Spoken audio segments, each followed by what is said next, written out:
bienvenue à cette nouvelle vidéo de Belle et Vertueuse. Je suis ravie de vous retrouver aujourd'hui pour cette nouvelle vidéo.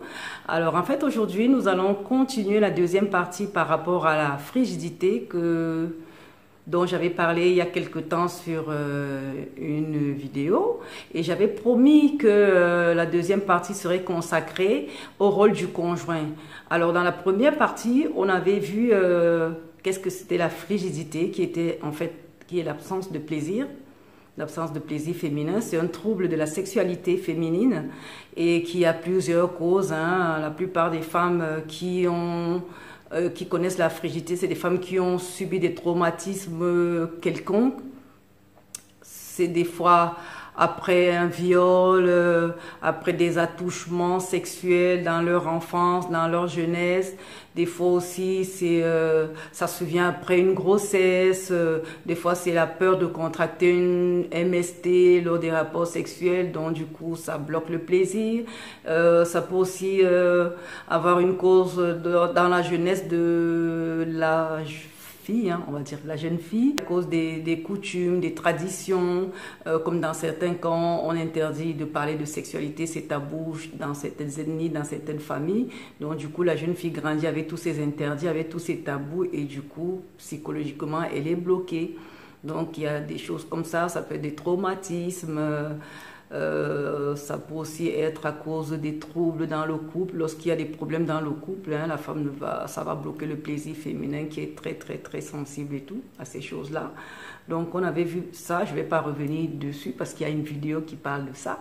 Donc on va voir aujourd'hui la suite qui doit être consacrée au rôle du conjoint, donc au rôle de l'homme dans la solution. D'accord, pour aider la femme à sortir de la frigidité, parce que comme je disais, ce n'est pas une fatalité.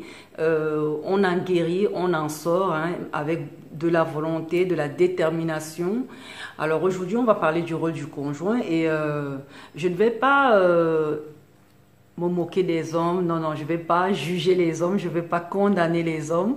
C'est juste que je vais ramener, en fait, c'est le retour des questions que j'ai posées à certaines femmes qui connaissaient ces troubles-là sur un forum. Et les femmes, la majorité qui sont frigides, disent que c'est un peu aussi à cause des hommes. Oui, on va dire ça comme ça. Les femmes disent que les hommes, si elles ne connaissent pas le plaisir, c'est aussi à cause des hommes. Entre autres, les hommes, vous n'êtes pas responsables de tout. On a vu les premières causes dans la première partie. Donc, il y a aussi le rôle de l'homme. Les femmes disent que les hommes ne sont pas délicats. Les hommes ne sont pas délicats, les hommes ne sont pas attentionnés, les hommes ne sont pas doux, les hommes ne sont pas tendres, les hommes ne sont pas patients. Les hommes ne sont pas patients. Il y a des hommes qui sont brutaux. Voilà, il y a des hommes qui sont bruts. Excusez-moi le terme, les mecs. Voilà, mais c'est ça. Il y a des hommes qui ne savent pas s'y prendre, en fait, on va dire. Et c'est pas vraiment de leur faute. Donc les hommes, vous devez aussi apprendre. Ça ne s'improvise pas. Le plaisir féminin, il est tellement complexe. Le corps de la femme, déjà, il est complexe. Le plaisir féminin l'est encore davantage. Donc on n'improvise pas ça. Il faut de l'expérience, beaucoup d'expérience, et il faut beaucoup communiquer. Parce que dans un couple, là où il y a une femme qui a des troubles de la sexualité, la communication est hyper importante. Déjà, les femmes même doivent beaucoup communiquer. Elles doivent aider les conjoints à les aider. Oui, aider vos conjoints à vous aider. Donc, n'ayez pas honte. La frigidité, c'est pas quelque chose de malsain, c'est pas quelque chose de moche. Non, au contraire, c'est une souffrance. C'est une souffrance. Donc, il faut vous faire aider. La sexualité doit être épanouie, les filles. Ça doit être épanoui. On doit être épanoui dans la sexualité. Ça rend heureuse, ça rend même belle. Lorsqu'on est épanoui sexuellement, on est jolie, on est belle. Donc, vraiment, les hommes, je vous prie, vraiment, je vous prie d'être très à l'écoute de vos conjointes, de vos partenaires. Soyez très à l'écoute de ces femmes qui sont en souffrance, qui ont des traumatismes, qui ont connu des chocs vraiment, qui ont bloqué leur plaisir.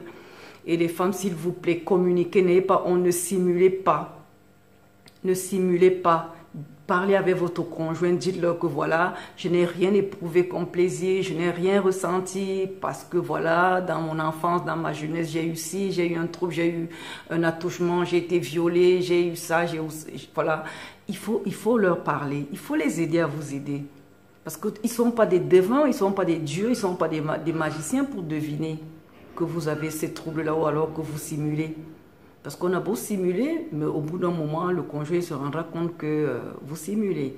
Donc, c'est pour votre propre bien, ne simulez pas. Dites quand ça ne va pas, que ça ne va pas. Et il va vous aider à vous en sortir. Ok? Donc, je vous prie, les hommes, il faut donc de l'expérience. Les femmes, il faut parler, il faut communiquer. Et les filles, hein, il faut parler à vos conjoints. Ce sont vos amis, ce sont vos complices. Donc, il ne faut pas avoir honte de leur dire que vous n'êtes pas épanoui, que vous ne ressentez aucun plaisir. Il y va de votre bien, il y va de votre épanouissement. Donc, parlez, communiquez. Si vous avez subi un traumatisme dans votre jeunesse, dans votre enfance, parlez avec. C'est la meilleure personne à qui se confie de toutes les façons. Si vous vous aimez, quand vous vous aimez, il faut communiquer, il faut lui dire, vraiment j'ai eu ceci, j'ai eu cela et du coup je ne ressens rien. Là, il pourra vous aider. Mais s'il n'est pas au courant de votre passé, s'il n'est pas au courant des traumatismes, des chocs que vous avez subis, eh bien, il ne pourra pas vous aider. On va toujours penser qu'il est égoïste, qu'il n'a pas d'expérience, qu'il ne sait pas s'y prendre, alors que ce n'est pas sa faute à lui. D'accord? Donc, beaucoup de communication. Parlez-vous. Communiquer, dialoguer. Les hommes, je vous prie, il faut être à l'écoute aussi. C'est des femmes qui sont en souffrance, donc il faut les pousser, il faut leur tirer les vers du nez, comme on dit, hein. Poussez-les à parler. Poussez, soyez curieux en fait. Soyez curieux lors de vos rapports sexuels, dans votre intimité, on va dire. Soyez curieux. Soyez à l'écoute. Si vous êtes curieux et que vous êtes vraiment à l'écoute, vous saurez si votre conjoint simule ou pas. D'accord? Et voilà, et soyez patients. Je vais vous dire un truc, les femmes, nous les femmes, on n'est pas comme les hommes. Les hommes, c'est tout de suite, ça part. Les femmes, nous, on est comme on va dire les moteurs diesel. Il faut chauffer pour que ça parte. Alors que les hommes, c'est les moteurs à essence, on va dire, hein, tout de suite, voilà, c'est parti.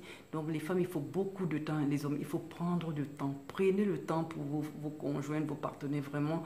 Prenez le temps. Si vous les aimez, prenez le temps. Si vous voulez les voir heureuses, épanouies. Parce qu'une femme sexuellement épanouie, c'est une femme heureuse, c'est un couple heureux. Donc, prenez le temps. Les préliminaires, c'est hyper, méga important pour les femmes, je vous promets. Elles ne le disent pas toujours, mais c'est, je vous dis, le secret. Alors, le secret pour faire plaisir à une femme, pour donner du plaisir à une femme, pour qu'elle atteigne son orgasme, c'est les préliminaires. Prenez assez de temps pour les préliminaires, vous verrez. Et n'oubliez pas, vous savez que les femmes, il y en a qui sont, comme je le disais tantôt, qui sont vaginales, d'autres qui sont clitoridiennes. Le clitoris, n'ayez pas honte de parler de clitoris, c'est un organe du corps humain de la femme. Pourquoi avoir honte de parler de ça? Le clitoris, c'est un organe de la femme qui est hyper important dans la sexualité féminine. C'est même un organe de plaisir, en fait. C'est ça son rôle, un organe de plaisir. Donc, si elle en a honte ou si elle ne vous en parle pas, eh bien moi je vous le dis, le clitoris, c'est l'organe de plaisir féminin. Il y en a qui sont clitoridiennes, il y en a qui pour avoir un orgasme vaginal, il faut passer par un orgasme clitoridien.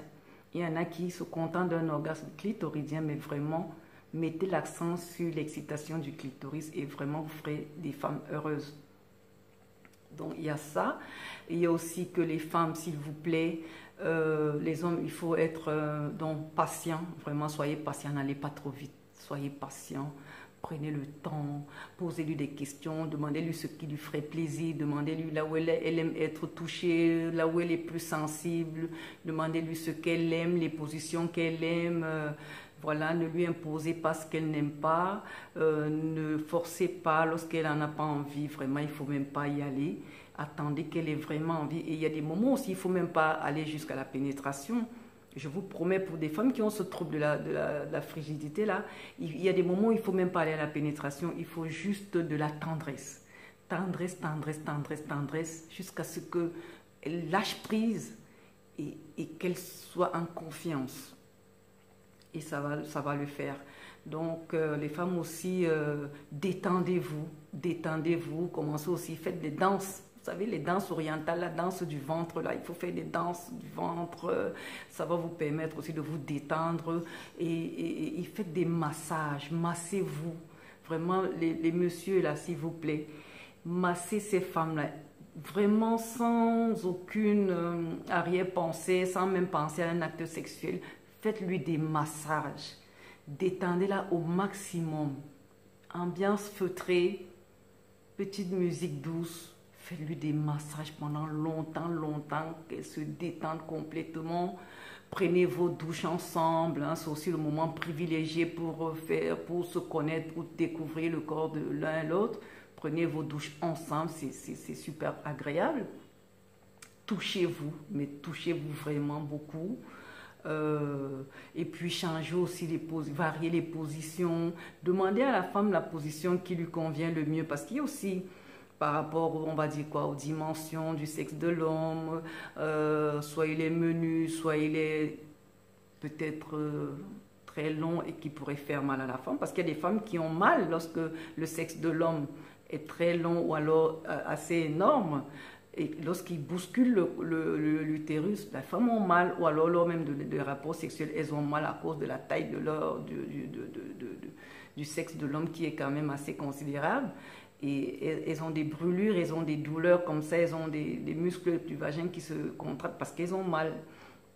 Donc ça aussi, il faut tenir compte de ça. Il faut parler à votre conjoint, lui dire que voilà, tu as un sexe qui est assez grand, assez énorme et tout. Donc du coup, là, il va privilégier des gels lubrifiants. Voilà, il y a des gels lubrifiants qui vont vous aider. Vraiment, n'hésitez pas à utiliser des gels lubrifiants. Et ça va faciliter les rapports sexuels aussi. Donc, varier les positions. D'accord, là où il n'y a pas trop de contact, lorsqu'il y a ce genre de problème lorsqu'un sexe. Et lorsque le sexe est menu, ne soyez pas complexés les hommes par rapport à ça. Il y a toujours des positions adaptées, que le sexe masculin soit menu ou que le sexe masculin soit hors norme. Il y a toujours des positions adaptées qui vont faire plaisir à l'un et à l'autre. Donc, il ne faut pas se décourager ou avoir un complexe parce qu'on a un sexe menu et tout. Non, il y a toujours des positions qui conviennent à chacun et à chacune. Donc, voilà. Et puis, varier dans les positions. Varier aussi les lieux. Hein. Varier les lieux. Ne restez pas toujours dans votre chambre. Varier les lieux, ça va aussi permettre de fantasmer. Les femmes, il faut fantasmer.